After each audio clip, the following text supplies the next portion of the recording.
Using humor and tone to spark English conversations. Hello, English learners. Today we're diving into a fun and engaging aspect of conversation, using humor and tone to build rapport. When we can understand and apply humor and tone effectively, our conversations become more lively, engaging, and relatable. Humor is what makes something funny, while tone refers to the attitude or emotional context in which a conversation or message is presented. They're both incredibly important for making conversation enjoyable and for creating a positive connection, or rapport, with the person you're speaking with.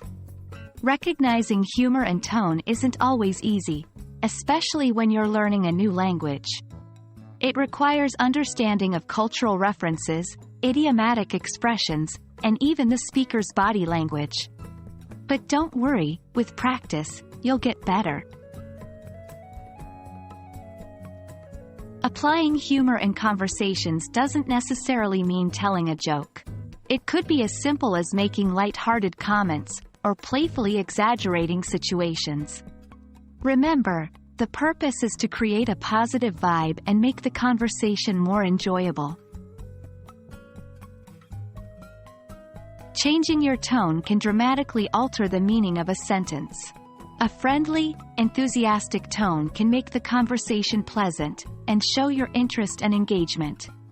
A sincere, empathetic tone can show your understanding and make others feel heard. By mirroring the other person's tone, we can also build a stronger connection with them. This technique is known as tone matching. Let's look at some examples. Humor. If someone says, "I worked like a dog today," they're using an idiomatic expression to humorously convey that they worked very hard. Tone. If someone says, "Really?" in a high, stretched-out tone, they're probably expressing surprise or doubt. If they say, "Really?" in a flat, curt tone, they're likely expressing irritation or disbelief. And that's a wrap for today. Remember, practicing is the key to mastering the use of humor and tone in English. Try to engage in conversations, listen to English spoken by natives, and don't be afraid to play around with humor and tone in your own speech. Stay curious, keep learning, and see you in the next video.